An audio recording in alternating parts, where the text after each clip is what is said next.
Hey there, I have today the Browning axe here. It's called the Outdoorsman Axe. It was designed for some mucky muck guy up in Alaska named Russ Comer. Not cutting the guy down, and mucky muck isn't a derogatory term here in Canada. At least it isn't for me. I want to do a quick review of this thing. It's got quite the beard on this. It's not sharpened, but when you look at the blade geometry of this, it's impressive, and I'll show you why. Check this out. Look how thin that is.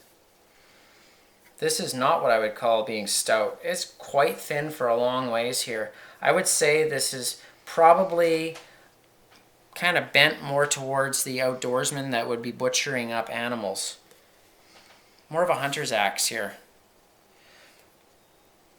Now, I like it. Here's why. When you choke up here, they've rounded these edges. So these, usually there's a sharp corner here that catches me anyways. It doesn't catch me here. I can really choke up on it, and you can do some carving here. I've touched up the edge. The finish here, and you can see here I actually burnt the tip here a bit when I sharpened it.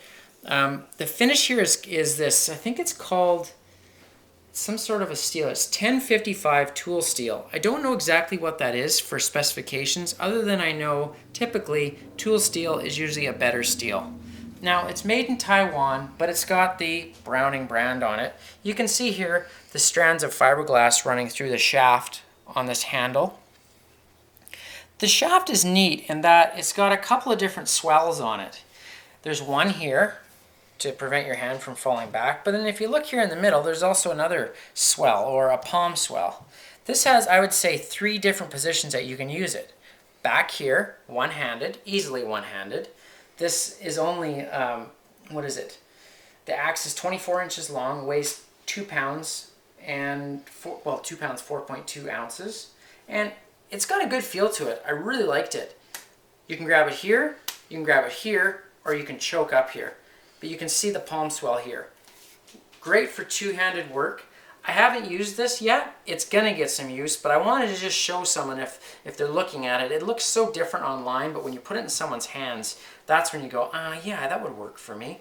So here's our credit card sized, that's the Starbucks card here. I really like how wide this is. It reminds me of an old axe that my dad used to have, and it was called an ox head. An ox head axe. It's quite wide. Up against the Zippo, lighter, you can see about 2 Zippos wide. 1, shake it here. 2, yeah, pretty much exactly 2. You can see here it's had some sort of a resin poured in here. It's quite shiny.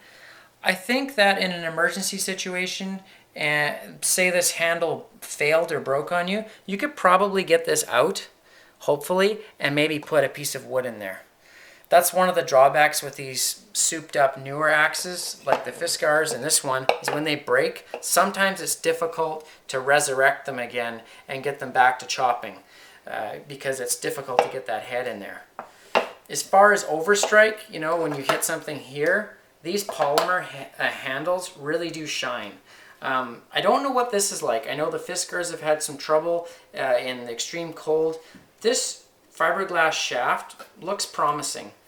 When I twist it, I can put a little bit of torsion on the shaft here, but it feels good, and it's sharpened up well.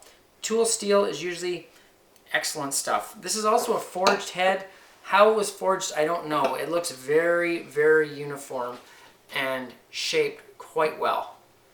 But it's quite fast too. This is a lighter axe, something that you could carry.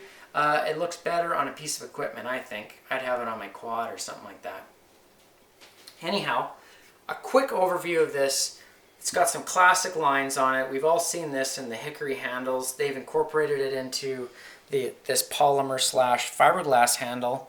And overall, I think this is going to be a good axe. Wait for the review. I am going to use this in the field, and we'll really see. Does this edge, does it fold over? Is this, hard or soft? Is there any gripes I have? Right now, I like it. Hence, that's why I bought it. All right. Thanks for watching, and I'll see you later.